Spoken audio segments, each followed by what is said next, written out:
नमस्कार, स्वागत है आप सभी का एबी स्टार न्यूज में और मैं हूं आपके साथ जुबैर चौधरी। वक्त तो चला है हमारी देवभूमि का, जहां बात करेंगे उत्तराखंड की अहम खबरों की। सबसे पहले बात करेंगे उत्तराखंड में हो रही बर्फबारी की।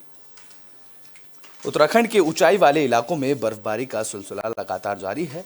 अल्मोड़ा के कई इलाकों में साल की पहली बर्फबारी देखने को मिली है। बर्फबारी के बाद ठिठुरन बढ़ गई है, जहां पांडखोली में साल की पहली बर्फबारी के बाद वादियां बर्फ की सफेद चादर में ढकी नजर आ रही हैं। मंदिर मार्ग, मंदिर परिसर, सब कुछ बर्फ से ढका नजर आ रहा है।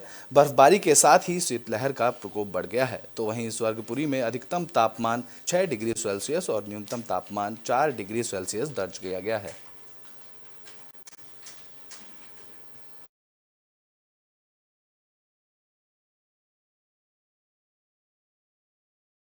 तो बुलेटिन में बात अब कोटद्वार की कर लेते हैं, जहां अंकिता भंडारी हत्याकांड को लेकर बड़ी खबर सामने आई है। यहां पुलकित का नार्को टेस्ट और पॉलीग्राफ टेस्ट पर रोक लगा दी गई है। अंकिता भंडारी हत्याकांड में मुख्य आरोपी पुलकित आर्या के नार्को और पॉलीग्राफ टेस्ट पर रोक लग गई है। नैनीताल हाईकोर्ट ने ये रोक लगाई है। बता दें कि इससे पहले कोटद्वार जेएम कोर्ट ने पुलकित आर्या के नार्को और पॉलीग्राफ टेस्ट का आदेश दिया था, जिस पर नैनीताल हाईकोर्ट ने रोक लगा दी है। बता दें कि एडीजी कोर्ट कोटद्वार में अंकिता भंडारी हत्याकांड पर 2 फरवरी को सुनवाई होनी है।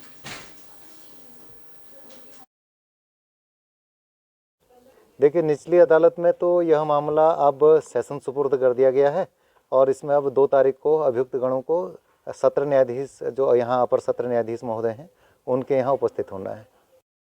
कैबिनेट मंत्री गणेश जोशी के जन्मदिन पर कार्यक्रम का आयोजन किया गया। इस दौरान गणेश जोशी राहुल गांधी पर जमकर बरसे। कैबिनेट मंत्री गणेश जोशी ने अपने जन्मदिन के मौके पर देहरादून के सरकारी आवास में कार्यक्रम का आयोजन किया। इस दौरान गणेश जोशी राहुल गांधी पर जमकर बरसे। उन्होंने कहा कि शहादत गांधी परिवार की बपौती नहीं है। बता दें कि भारत जोड़ो यात्रा के समापन कार्यक्रम के दौरान राहुल गांधी ने शहादत को लेकर बयान दिया था, जिस पर गणेश जोशी ने कहा कि जिसमें जितनी बुद्धि है वो उतनी ही बात करेगा। जिसमें से 1-2 विद्यालयों में मैं भी जाऊंगा, कई जगह मेरी बेटी जा रखी है, वहीं कुछ स्कूलों को हम कंप्यूटर दे रहे हैं। ब्लाइंड स्कूल में भी ये कार्यक्रम ब्लाइंड बच्चों के साथ में बनाने का रखा है। और आज एसडीएफसी के माध्यम से जो हमारे स्वयं सहायता ग्रुप की बहनें हैं, जो अपना रोजगार करना चाहती हैं, अपने पैर पर खड़ा होना चाहती हैं, लगभग 20 लाख रुपए के चेक एसडीएफसी के माध्यम से आज मैंने यहाँ पर वितरित किए हैं, जो उनकी आर्थिकी को मजबूत करने में। तो जोशीमठ में भूदसाव को लेकर लोग प्रदर्शन कर रहे हैं, जिसको लेकर बीजेपी अध्यक्ष महेंद्र भट्ट का बयान सामने आया है। जोशीमठ आंदोलन को लेकर बीजेपी प्रदेश अध्यक्ष महेंद्र भट्ट के बयान के बाद सियासत गर्माती नजर आ रही है। दरअसल महेंद्र भट्ट ने कहा है कि जोशीमठ में माओवादी विचारधारा से प्रभावित लोग आंदोलन कर रहे हैं और ऐसे लोग धार्मिक यात्रा को प्रभावित कर रहे हैं। साथ ही उन्होंने जोशीमठ आंदोलन को एनटीपीसी की परियोजना को भी प्रभावित करने की साजिश बताया। उन्होंने कहा कि इसमें सीपीआई और आईएसआई के पदाधिकारी शामिल हैं, जो पहले भी चीन के समर्थन में नारेबाजी कर चुके हैं। जब एक नारा लगा था भारत चीन भाई भाई, उस नारे की, क्योंकि सीमावर्ती क्षेत्र है, आखिर आप क्या दर्शाना चाहते हैं? हमारी चिंता इस बात की है कि उत्तराखंड का पर्यटन बाधित न हो।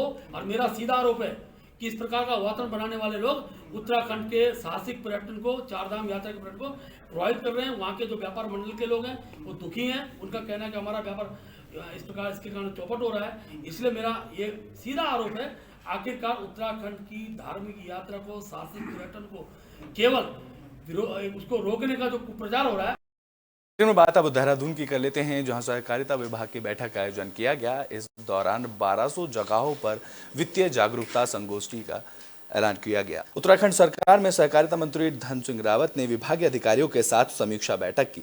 इस दौरान विभागीय की वित्तीय और भौतिक प्रगति की समीक्षा की गई, जहां बैठक में फैसला किया गया कि राज्य की 1200 जगहों पर किसानों के साथ वित्तीय जन जागरूकता गोष्ठियां की जाएंगी, जिसमें बताया जाएगा कि सरकार कॉरपोरेटिव सेक्टर में क्या कर रही है।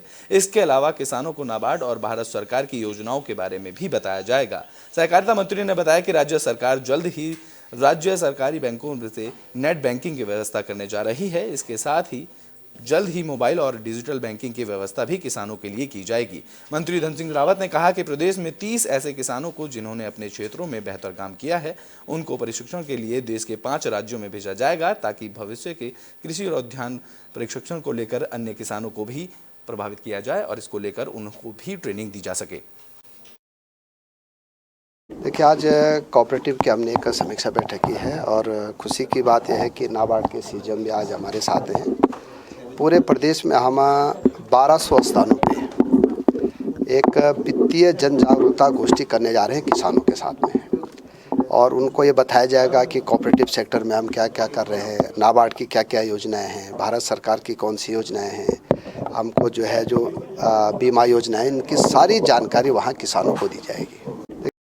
बुलेटिन में बात अब मंगलोर की कर लेते हैं, जहां स्कूली छात्राओं को मार्शल आर्ट की ट्रेनिंग दी जा रही है। बता दें कि ये ट्रेनिंग 3000 छात्राओं को फ्री में दी जा रही है। मंगलोर की कन्या पाठशाला में नई मिसाल पेश की है, जहां स्कूल प्रशासन बेटियों को मानसिक और शारीरिक रूप से मजबूत बनाने के लिए सेल्फ डिफेंस की ट्रेनिंग दे रही है। बेटियों को मार्शल आर्ट की ट्रेनिंग दी जा रही है ताकि लड़कियां मजबूत के वक्त अपनी सुरक्षा कर सकें, माफ कीजिएगा, मुसीबत के वक्त अपनी सुरक्षा कर सकें। केवल कन्या पाठशाला में पढ़ने वाली 3000 बेटियों को निःशुल्क मार्शल आर्ट की ट्रेनिंग दी जा रही है, जिसकी लोग जमकर तारीफ कर रहे हैं। नारियां और जो स्त्रियां हैं वो अपने आप को असुरक्षित महसूस करती हैं, तो उनके लिए हम ये सब सीखना चाहते हैं ताकि अगर कोई हमें परेशान करे तो हम सुरक्षित महसूस करें और उसका मुंह तोड़ जवाब। यहाँ पे मई में आई थी, 2 घंटा सिखाती हूँ और 8 to 12 की सभी छात्राओं को मैं सिखाती हूँ यहाँ पे ताइक्वांडो। तो सभी लड़कियों को सीखना चाहिए और मेरे हिसाब से तो ये बहुत अच्छी चीज़ है सभी लड़कियों के लिए। सभी लड़कियों को आत्मरक्षा आनी चाहिए और अपना दिमाग का मेंटली फिजिकली स्ट्रांग होना चाहिए। माननीय प्रधानमंत्री जी के कार्यक्रम के अनुसार कि बेटी बचाओ और बेटी पढ़ाओ, बेटी पढ़ाने का कार्य तो कॉलेज में चल ही रहा था, बेटी बचाओ के संदर्भ में ही हमने ये अपनी या लोकल सोच या यहाँ की ज़रूरत को समझते हुए हमने बच्चों को कराटे सिखाने का प्रयास किया है। जैसे समाज में असामाजिक शरारती तत्व घूमते हैं तो ये लड़कियों को ना परेशान करते हैं, तो लड़कियां क्या हैं अपने आप को इतना स्ट्रॉन्ग कर लें, इसलिए हमारे विद्यालय में ये निःशुल्क ही जूडो कराटे सिखाए जाते हैं। क्योंकि यहाँ पे बच्चियाँ ग्रामीण क्षेत्रों से आ रही हैं और कई हज़ार बच्चियाँ हमारे विद्यालय में पढ़ती हैं। ये क्या है, इतनी दूर दराज क्षेत्र से आ रही हैं कि शरारती तत्व इनको छेड़ते हैं। तो अपने आप को बचाने के लिए, अपने आप को मजबूत करने के लिए ये हमने स्कीम चलाई है। नारियां और जो स्त्रियां हैं वो अपने आप को असुरक्षित। तो बुलेटिन में बात अब लालकुआं की कर लेते हैं, जहां स्थानीय और प्रवासी पक्षियों की गणना की गई। लालकुआं के तराई पूर्वी वन प्रभाग में पहली बार वन विभाग और ओरिएंटल ट्रेल्स की टीम ने स्थानीय और प्रवासी पक्षियों की गणना की, जिसमें करीब 190 प्रजातियों के पक्षियों की गणना के लिए चयनित किया गया। इसमें 20% प्रवासी पक्षी पाए गए। वन विभाग की माने तो टूरिज्म को बढ़ावा देने के लिए ये कोशिशें काफी सफल रही हैं और इसे भविष्य में भी संचालित किया जाता रहेगा।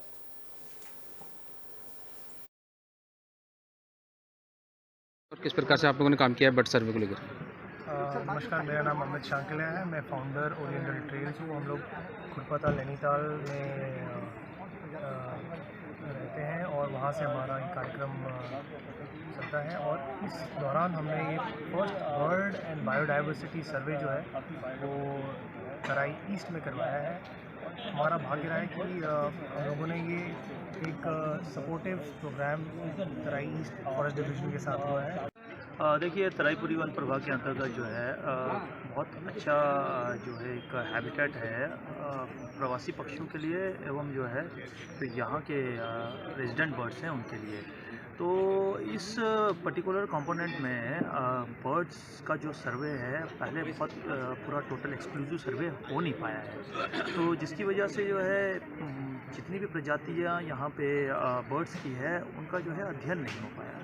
तो इसी क्रम में इस बार हमारे द्वारा एक ओरिएंटल ट्रेल संस्था है, इनके साथ में जो है इनके कोऑर्डिनेशन में हमारे द्वारा एक तो बुलेटिन में बात ऋषिकेश की कर लेते हैं, जहां क्रिकेटर विराट कोहली ने अपने परिवार के साथ धार्मिक अनुष्ठान किया, जिसके बाद भंडारे का आयोजन किया गया।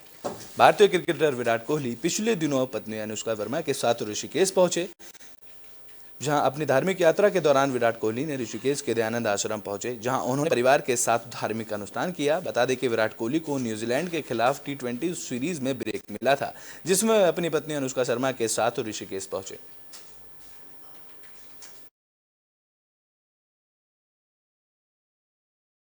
मैं कभी बीएसएफ में था आईजी, तो हमने उनको वहाँ ब्रांड एम्बेसडर बनाया था बीएसएफ का, तो वैसी वही बातें हैं और कोई नई बात नहीं है जी। काफ़ी देर चर्चा भी हुई कि बेटी ने मेरा मुलाकात अच्छा है जी, ऑफ कोर्स, क्यों नहीं है। बुलेटिन में बात काशीपुर की कर लेते हैं, जहां अवैध खनन को लेकर प्रशासन की तरफ से कार्रवाई की गई। यहां 28 स्टोन क्रशर का निरीक्षण किया गया, जिसमें 18 स्टोन क्रशर को सीज कर दिया गया। अवैध खनन के खिलाफ काशीपुर में बड़ी कार्रवाई देखने को मिली है। अवैध खनन की शिकायत मिलने के बाद देहरादून की खनन विभाग की टीम ने छापेमारी की। इस दौरान 24 स्टोन क्रशर का निरीक्षण किया गया, जिनमें से 18 स्टोन क्रशर को सीज कर दिया गया। निरीक्षण के अलावा 18 स्टोन क्रशर को सीज करने के अलावा ई खनन पोर्टल का तत्काल बंद कर दिया गया, ताकि उपखनिजों का क्रय विक्रय ना हो सके। जनपद उधम सिंह नगर और नैनीताल में अवैध खनन की लगातार शिकायतें प्राप्त हो रही थी। शासन से प्राप्त निर्देशों के क्रम में मुख्यालय के प्रवर्तन दल के द्वारा उधम सिंह नगर और नैनीताल में छापेमारी की गई और 27, 28 और 29 तारीख तक लगातार छापेमारी की गई और क्रशरों की जांच पैमाइश की गई। इस दौरान कुल मिला के 24 क्रशरों की जांच की गई, जिसमें से 18 ऐसे क्रशर पाए गए जिनके सीसीटीवी कैमरे से ये देखने पर मालूम हुआ कि रात को दिन में इनके द्वारा अवैध खनन की निकासी की जा रही है। तो बुलेटिन में बात रुद्रप्रयाग की कर लेते हैं, जहां एक युवक ने 50,000 रुपए के मोबाइल फोन की मांग को लेकर पहाड़ी पर चढ़कर हाई वोल्टेज ड्रामा किया। रुद्रप्रयाग में एक युवक का हाई वोल्टेज ड्रामा देखने को मिला। यहां युवक पहाड़ी पर चढ़कर सुसाइड करने की धमकी देने लगा। यह मामला जानकारी के मिलने के बाद पुलिस और एसडीआरएफ की टीम मौके पर पहुंची। बता दें कि युवक पहाड़ी से लगातार पत्थर फेंक रहा था, जिसके बाद सुरक्षा के लिहाज से नए बस अड्डा जाने वाली रोड को बंद कर दिया गया। करीब 2 घंटे तक युवक उत्पात मचाता रहा। बता दें कि युवक 50,000 रुपए और मोबाइल फोन की मांग कर रहा था, जिसके बाद एसडीआरएफ की टीम ने बड़ी मुश्किलों से पहाड़ी पर चढ़कर युवक को हिरासत में लिया। युवक मानसिक रूप से बीमार बताया जा रहा है। जानकारी के मुताबिक उसने पहले भी एक व्यक्ति के साथ मारपीट की थी।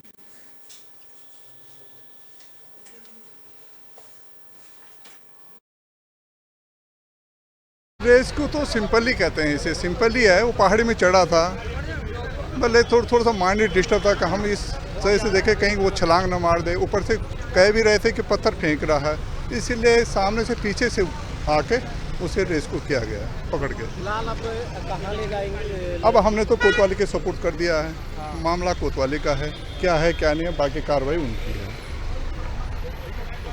कल ये आया था करीब दिन में सुबह के टाइम, तो गायों को मार रहा था और मैं केवल गायों को बचाने के चक्कर में इसके हाथ में डंडा था, मैंने डंडा छीना और इसने मुझे एक थप्पड़ उल्टा मारा। उसके उपरांत आज ये दूसरी बार यहाँ पे आया दुकान पे और दुकान के आगे खोखुरी में धार रख रहा था और मुझे अपने आप से भी खतरा है थोड़ा सा, और प्रशासन से भी गुहार है कि ऐसा मतलब दोबारा ना हो। मतलब कौन व्यक्ति था ये कोई पागल या अंसारी का पता नहीं ये। तो बुलेटिन में बात अब पौड़ी की कर लेते हैं, जहां एसएसपी ने कानून व्यवस्था को लेकर बड़ा फेरबदल किया है। पौड़ी एसएसपी ने पुलिस व्यवस्था में फेरबदल किया है, जहां 3 कोतवाली निरीक्षकों और 3 निरीक्षकों समेत आधा दर्जन सब इंस्पेक्टरों के तबादले किए गए हैं। जहां लैंसडाउन का कार्यभार संभाल रहे मणिभूषण श्रीवास्तव को कोटद्वार कोतवाली का प्रभारी जिम्मेदारी दी गई है और कोटद्वार कोतवाली के प्रभारी निरीक्षक विजय सिंह को पौड़ी का वाचक वरिष्ठ पुलिस अधीक्षक बनाया गया है। तो वहीं श्रीनगर कोतवाली के प्रभारी निरीक्षक हरिओम राज चौहान को लैंसडाउन कोतवाली का प्रभारी निरीक्षक बनाया गया है। पुलिस लाइन पौड़ी के निरीक्षक रवि सैनी को श्रीनगर कोतवाली का प्रभारी निरीक्षक बनाया गया है। लगातार हमारे द्वारा जो है इन चालानी कार्रवाई के अतिरिक्त जो एक वृहद प्लान भी ट्रैफिक से रिलेटेड बनाया जा रहा है पूरे पौड़ी जनपद के लिए, जिसमें कोटद्वार, पौड़ी और श्रीनगर को स्पेशल एम्फेसिस देते हुए एक शॉर्ट टर्म प्लान और लॉन्ग टर्म प्लान जो है वो तैयार किया जा रहा है, जिसमें लॉन्ग टर्म प्लान में जैसे बाईपास और कहाँ कहाँ ट्रैफिक लाइट्स लगनी है, मल्टी लेवल पार्किंग्स कहाँ कहाँ इस्टेब्लिश होनी है, उस संदर्भ में, और अभी शॉर्ट टर्म प्लान में कहाँ हम वन वे कर सकते हैं, कहाँ लेफ्ट टर्न फ्री कर सकते हैं, कहाँ हम पॉकेट पार्किंग्स डेवलप कर सकते हैं। इनके आखिरी में बात उत्तरकाशी की कर लेते हैं, जहां शॉर्ट सर्किट होने के कारण 4 मकान में अचानक आग लग गई, जिसके बाद मौके पर पहुंची फायर ब्रिगेड की टीम ने कड़ी मशक्कतों के बाद आग पर काबू पाया। उत्तरकाशी में शॉर्ट सर्किट के होने के बाद अचानक आग लग गई, जिसकी वजह से 4 मकान जलकर राख हो गए। मामला बरकौट के राना ग्राम सभा का बताया जा रहा है, जहां ग्रामीणों की मदद से फायर ब्रिगेड और पुलिस की टीम ने आग पर काबू पाया। आगजनी में किसी भी तरह के पशु और जानहानि के नुकसान नहीं हुआ है।